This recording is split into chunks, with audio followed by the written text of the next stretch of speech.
O céu silencia, a terra cessa o seu ruído, as estrelas param de girar. Diante do trono branco, o tempo deixa de existir. Milhões de almas estão reunidas, reis e mendigos, pastores e ateus, soldados e crianças. Não há status, títulos ou fortuna, apenas olhos voltados para o centro do universo. Ali está ele, o Rei dos Reis, o juiz de toda a terra, Jesus Cristo. O brilho que emana de seu rosto não é de ódio, mas de justiça. Sua voz, a mesma que um dia disse, haja luz, agora ecoa com autoridade eterna. E cada palavra que sai de sua boca pesa mais do que montanhas. E é então que ele olha para você, diretamente, como se, entre milhões, só existisse uma alma, a sua. E com a voz que um dia acalmou tempestades e ressuscitou mortos, Jesus faz a primeira de 3 perguntas que decidirão o destino eterno de cada ser humano. Essas são as 3 perguntas que Jesus fará a todos no juízo final. 3 perguntas simples, mas impossíveis de responder sem verdade. Primeira pergunta: o que você fez com o meu filho? O silêncio do tribunal celestial é quebrado.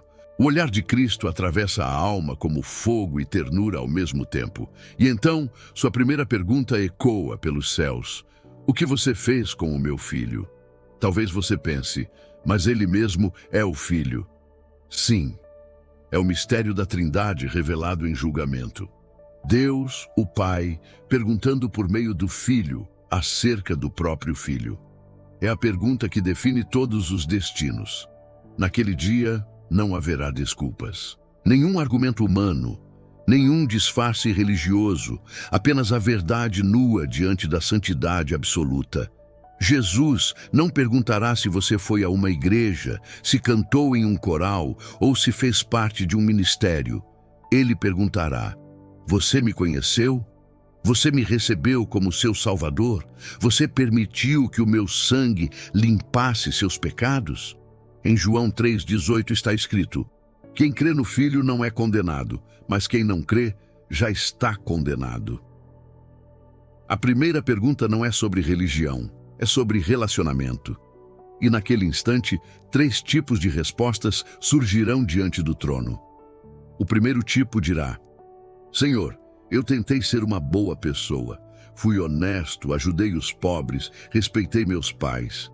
E Jesus responderá: mas o que você fez com o meu filho? Nenhuma boa obra pode pagar o preço do pecado, só o meu sangue pode. O segundo tipo dirá: Senhor, eu ia à igreja, eu te servia, eu sabia sobre ti. E Jesus dirá: você sabia coisas sobre mim, mas não me conhecia. Você teve religião, mas não teve relacionamento. O terceiro tipo dirá, com lágrimas e esperança: Senhor, eu te recebi. Eu reconheci que era pecador. Eu criei na tua cruz e fui lavado pela tua graça. E então o rei sorrirá e dirá: bendito és tu, entra na alegria do teu Senhor. Neste momento, imagine a cena. Não há como enganar o olhar de Cristo. Ele vê além das palavras, ele enxerga o coração. E a pergunta ecoa também agora, enquanto você ouve este vídeo: o que você tem feito com Jesus? Você o conhece de verdade? Ou apenas fala sobre ele? Você vive por ele? Ou apenas se acostumou com a ideia de ser cristão? 1 João 5,12 diz: aquele que tem o Filho tem a vida. Quem não tem o Filho de Deus não tem a vida. Não existe meio termo. Ou você tem Jesus, ou não tem. Ou você o recebeu, ou apenas o observa de longe. Mas há esperança. Se hoje, com sinceridade, você disser: Senhor Jesus, eu te recebo, lava-me com teu sangue, entra na minha vida, então Ele o fará, e agora mesmo, porque Jesus não veio para condenar o mundo, mas para salvar o que se havia perdido. E quando essa primeira pergunta for feita no grande dia, você poderá responder com alegria: Senhor, eu te recebi, eu te pertenço. Mas então a segunda pergunta ecoará, e ela revelará algo ainda mais profundo. Segunda pergunta: como você tratou os meus pequeninos? A cena muda, as hostes celestiais se aproximam. Os livros são abertos e Jesus, com a voz de um pastor e de um rei, pergunta: como você tratou os meus pequeninos? Em Mateus 25, ele descreveu exatamente esse momento.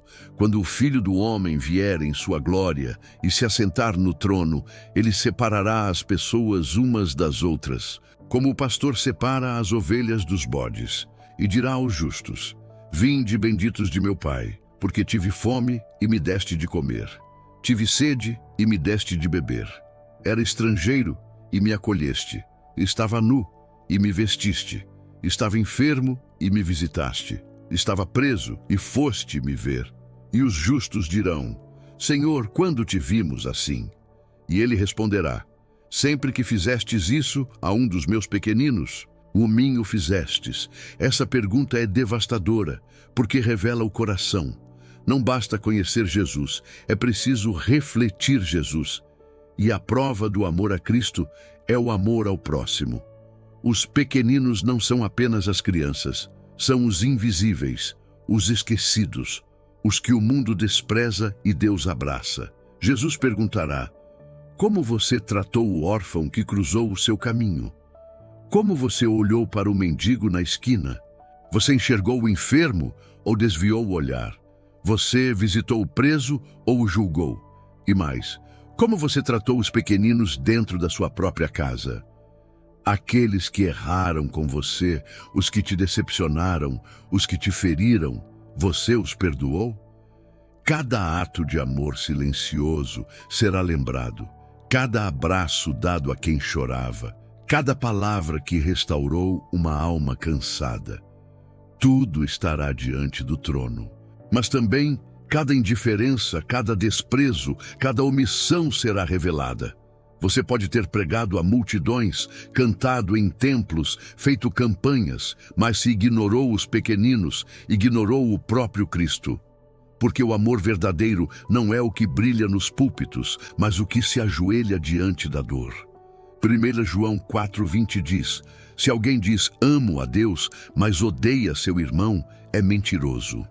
O amor a Deus se mede pela forma como tratamos os outros, e essa pergunta no juízo final não será sobre caridade visível, será sobre compaixão genuína. Jesus verá não apenas o que você fez, mas por que fez.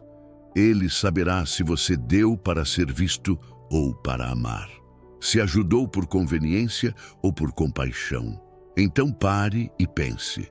Quantas vezes você passou por alguém faminto de afeto e não deu sequer um olhar? Quantas vezes você teve a chance de perdoar e escolheu o orgulho? Cada vez que amamos alguém que o mundo ignora, tocamos o próprio Cristo. Cada vez que viramos o rosto, o ferimos novamente.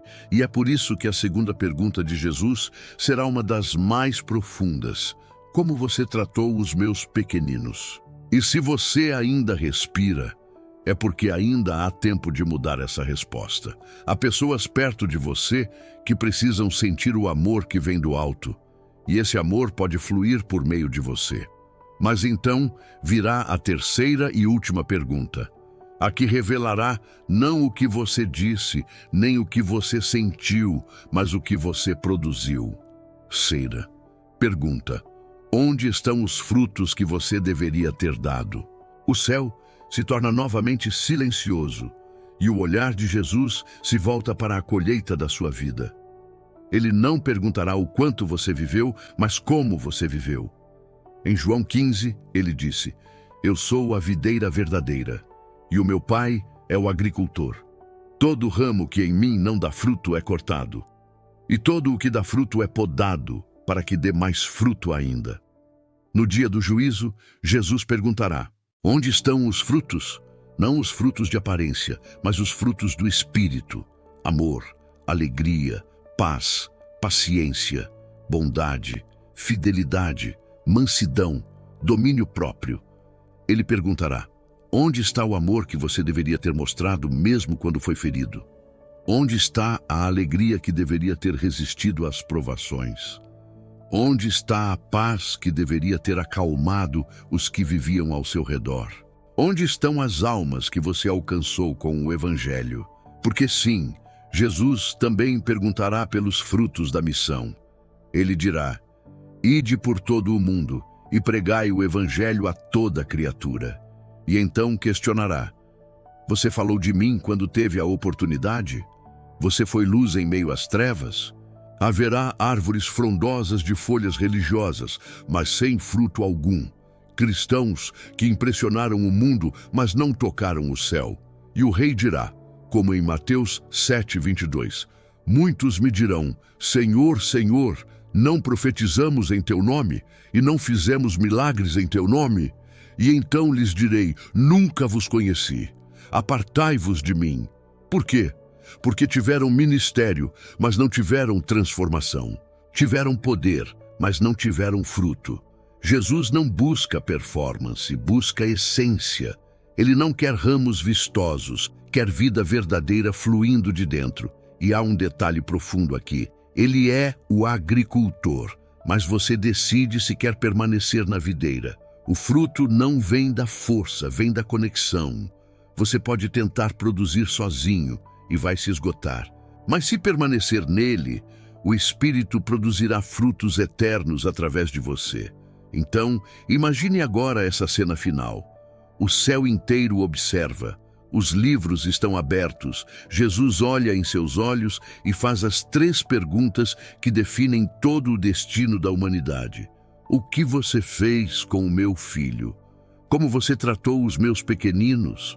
Onde estão os frutos que você deveria ter dado? E naquele instante todas as máscaras caem, toda a religiosidade se desfaz, toda a aparência se apaga, só resta a verdade. Você poderá dizer: Senhor, eu te recebi.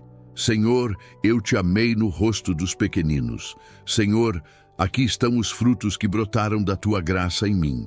E então ouvirá as palavras que todo coração deseja escutar desde o princípio do mundo. Muito bem, servo bom e fiel. Foste fiel no pouco, sobre o muito te colocarei. Entra no gozo do teu Senhor.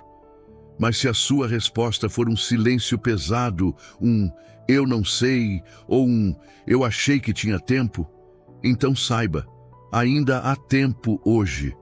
Enquanto o coração bate, a misericórdia ainda fala mais alto. Jesus não quer te condenar, Ele quer te preparar, Ele quer te transformar antes que seja tarde. Bom, meus irmãos e irmãs, o juízo final não será apenas o fim da história, será o início da verdade eterna. Nada ficará oculto. Nenhuma lágrima será desperdiçada, nenhum gesto de amor será esquecido. E o mesmo Cristo que julgará o mundo é o mesmo que agora te chama com amor.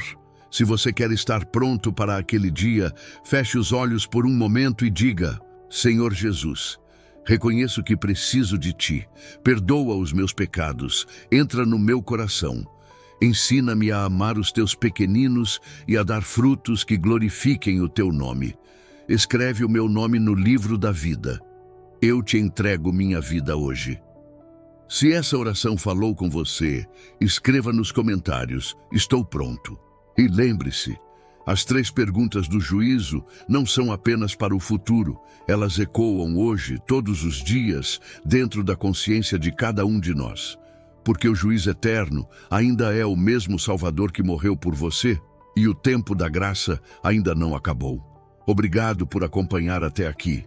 Fique com Deus.